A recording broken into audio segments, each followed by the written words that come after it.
here we are. I know it's been a minute and I've wound up with another car. I don't recall if you guys, you guys seen the other 65. I took a break from it and I found this car the other day and just picked it up. It has a whole Holley sniper kit on it, but it's been sitting for 10 years with that on it. That's what he was saying. He bought the kit in like 2015, never could get it to run right. So I picked it up to see if I can get it to run somewhat decent or figure it out, whatever he's having issues with, which is gonna be a nightmare. But overall, it's a decent little car. I just thought it was cool because being he bought it in 2015, it's got this old school sniper box. I mean, it's probably one of the first batches. It's probably why it's probably junk. That was the carburetor that came off the car. Apparently, it's the 950 CFM. That's what he told me. Supposedly, it's like a 306 and has like a pretty tall lift cam, I guess is the way you put it. Because it didn't have no vacuum. That's why it has vacuum canisters on it for the brake booster. Yeah, I don't know a whole lot. I mean, the owner I bought it from, he didn't know a whole lot about it. He just drove it. And he said he got tired of it stalling at red lights with the 950 carburetor. He said he wanted something more reliable, so he got the sniper. And then that was about it. And he had it painted. That's why it's got this burnt orange, Mr. Orange car, you know. So, yeah, we'll see if we get it started. I already had to put the dipstick in it because apparently it was out. That's probably not a good sign, but I managed to finagle it in there. The long tube headers. The oil needs to be changed. He said he had it to run, but it always backfire and spit and sputter. He did put a different timing marker on it. I don't know if you can see in there, but focus sit, black piece here. He got like an adjustable timing marker. I don't know why, didn't ask why. And apparently it has some sort of aftermarket iron heads on it.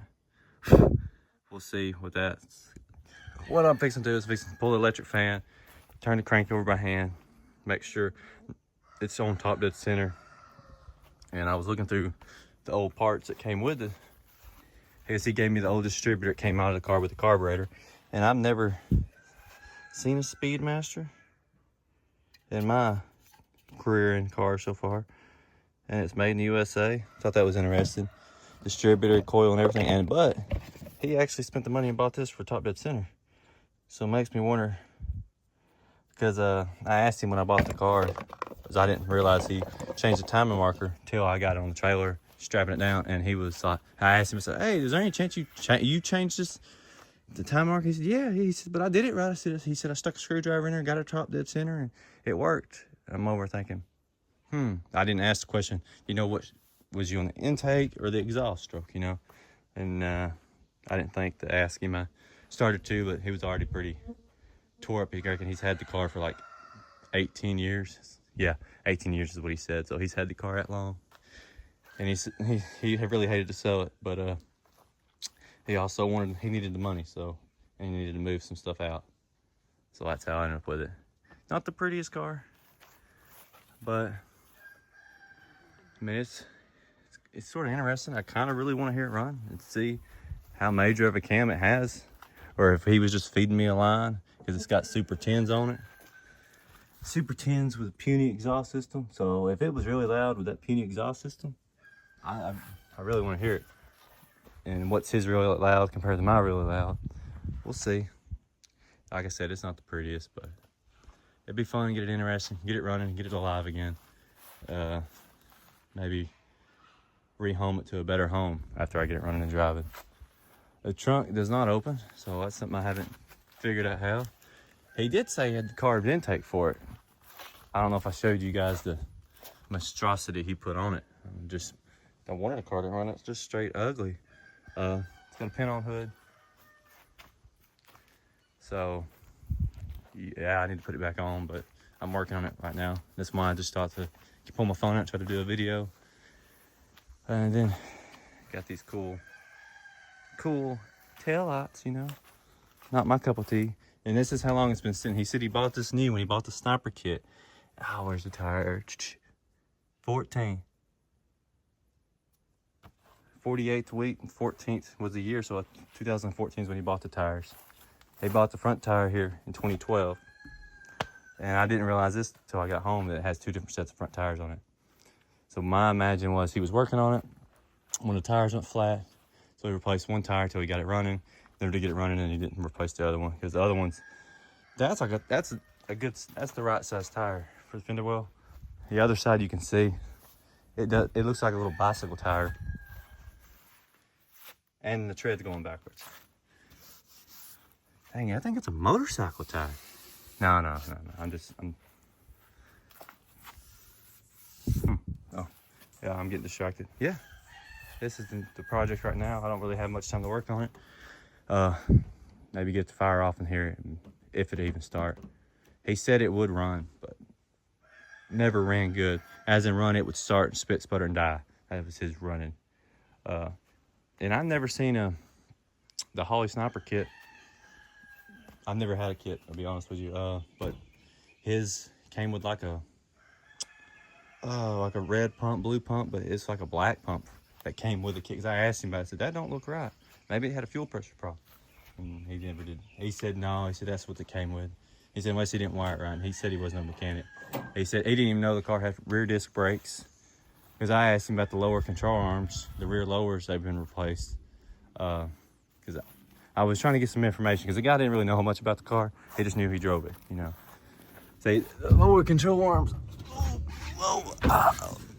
they wrap around the axle, kind of drop down, and they got adjustable holes. Disc brakes, you really can't see it because of the straps. Exhaust pipe is not straight. Oh, this trailer's hot. Oh. Yeah, that's it.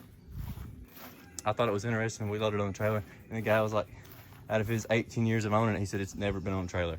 He said it's kind of sad seeing it on the trailer. But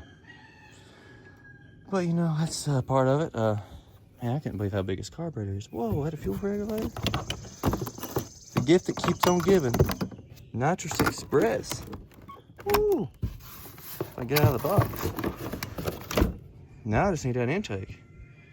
Marshall gauge. I've heard of Marshall stuff, but I've never had one. That's interesting. Well, alrighty, let me get out here and attempt to pull these valve covers and get it a top dead center. The fun stuff. What do we get ourselves into? All right, we got the car started. The issue was, I believe, was a combination of 2 things. In the back of the car, where this car was ran with a carburetor, it had a Holley black pump. And what I researched online, that is for a carburetor setup with 14 psi was the max output, and that's what he was running to try to run the Sniper. So anyway, I've done this before with my other car. In the previous video, I had an external fuel pump, and I used it to test the Sniper I had. Well, anyway, that's what I used fuel system on, just to hear it run. And then I pulled the distributor, reprimed the engine, and I set it back to #1 spot. And these Snipers have some sort of wonky test thing. I actually did a lot of research on this when I was trying to set it, because it didn't have no #1 spot on the cap. Well, anyway, you find your top dead center, you set this over the rotary button, and there's a notch, and that tells you that's where #1 needs to be on the distributor. Now, the first time I set it, it's just something, I'll post a video in the clip, but when you sit the distributor in a car, it might run. And I sat it, and I had it got mixed up, and the plug wires was off, because this is not #1. It might look it, but when I sat it in, I thought it was #1, got mixed up, and the car ran. And I was like, man, this car doesn't run that great, but it ran. So then I cut it off and never would start back. And anyway, I had to redo it, put this on, and I figured that out on this. Not like what you think. So, and point of that story is, even if you get the distributor in the car and it runs, it might run, but it might be in a way off. You can actually tell it in the video. I'll post it, and man, it looks like it's fixing to get some rain. But that's what I was going to talk about. I got it to run. Runs decently well, I guess. I don't know. I ain't got it off the trailer yet. It's overheating. I don't think the thermostat is opening, because usually I'm able to push these by hand. And this one here is, I mean, I barely push it. But this is the new one. Well, I can push it, but either way, you get the point of it. I'm gonna replace it and see if it fixes it. Hopefully it's nothing major like a head gasket or something. Oh, something else I was gonna talk about before. Keep this from getting rained on too much. Why? These things, thermostats, every one I do, well, this one's got one. A melt through will keep it from overheating the car if it was to get stuck. I usually, like this one don't have it, but usually I take a little small drill bit and I'll drill a couple holes. But this one here, I'm just gonna break that tab off and put it in the thermostat housing and go for it. Here comes the rain. Well, anyway, that's what I was gonna talk about. Man, the windows are down. I didn't think this through. Oh well. Yeah, that's all I was gonna talk about. Let me get back at it and see what I'm gonna do about this window being down now. Always something.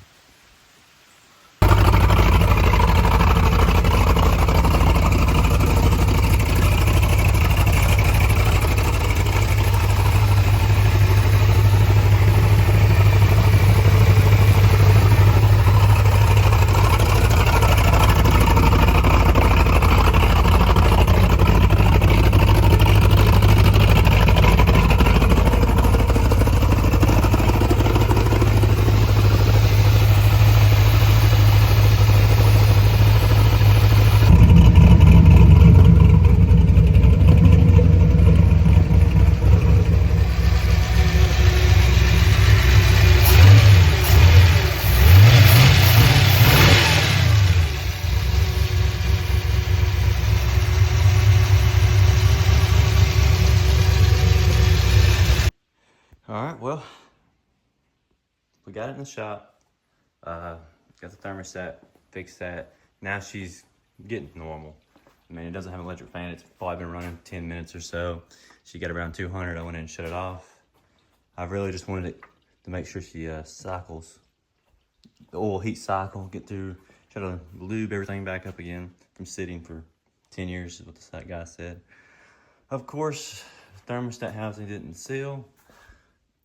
Man, it's just pouring coolant underneath the heater hose there, in between that gap. I struggled putting that on. Being on the trailer, I couldn't really have much room to work and all that jazz. Busted the other hose replacing it, of course, but I got one from AutoZone for like $16, surprisingly.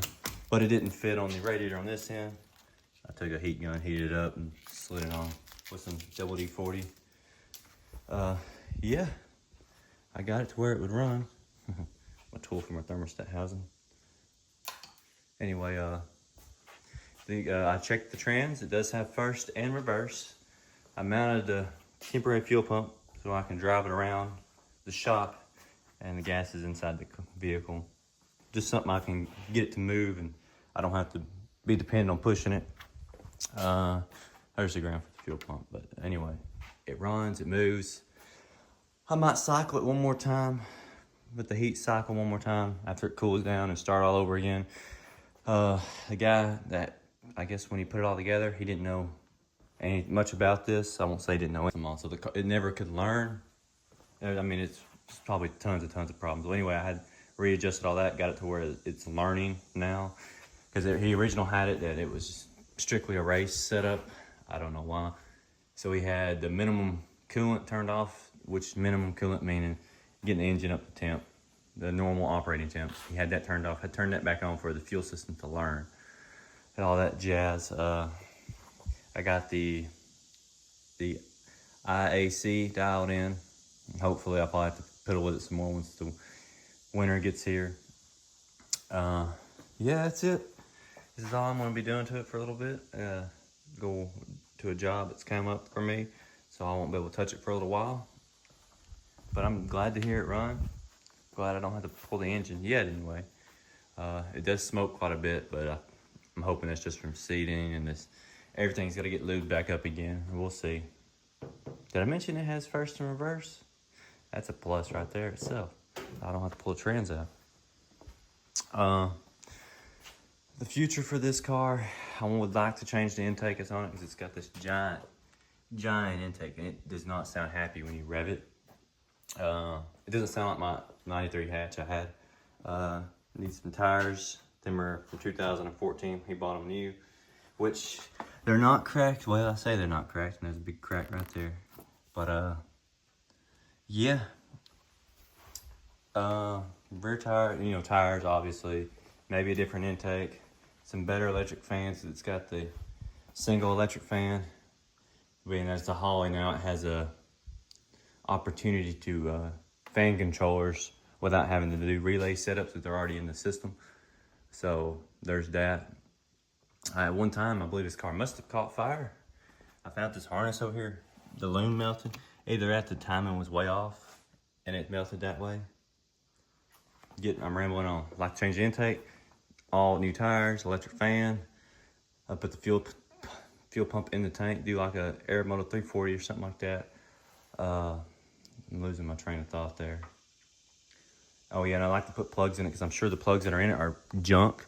Because I'm sure if you can look, that intake, that car's black. And that's not for me. I had it flame up once, twice at the most. Yeah, there's that. I'm gonna shove all these videos together, so there's that. And right now the nickname of the car is Orange Peel. I don't know, the paint's not perfect, that's why it's Orange Peel. And one of my family members, I was sending them a picture of it, and they said, why does it look like a tangerine? So either tangerine or orange peel. Tangerine, I don't know about that, but orange peel could probably stick. Who knows? All the gauges don't work, obviously. Oil pressure works. It's reading it right 80 or 60. Oh, is the temp gauge working? The temp gauge is working. It wasn't working previously. Wow, okay, cool. That's actually sort of scary because if you think about that, it didn't work previously. That means it wasn't getting coolant on it. So previously when I was running it, it wasn't, it was low on coolant when they put it together, or B, it's got a leak somewhere in the freeze plug that I haven't seen yet. But I'm sure I won't see that anytime soon. There's coolant everywhere. So, that's cool. I'm glad that works. I don't have to rewire the temperature gauge. I rewired. The controller would say it. I would like to have factory gauges, but that's probably out of question besides the speedo. I might can rearrange the tach. Don't know what all this is for. It's sort of just there filling the holes maybe. Or maybe his car was a straight on race car previously. No clue on that. He did say that little switch down there by the shifter, he said it's not the go faster button, it's for the electric fan, which I'll be doing away with all that once I get back, get some time. And oh man, I didn't check the headlights. Oh, I got some lights. Ugly, ugly. But hey, I'm not gonna complain too much. Dash lights work, that's cool. 10 years in a garage. Look at dome light. Oh, no dome light. Well, anyways, I'm rambling on. Hyped to get this car in the garage. I'm glad to see it as moved. It's so far nothing too major. Alrighty, I'm out of here.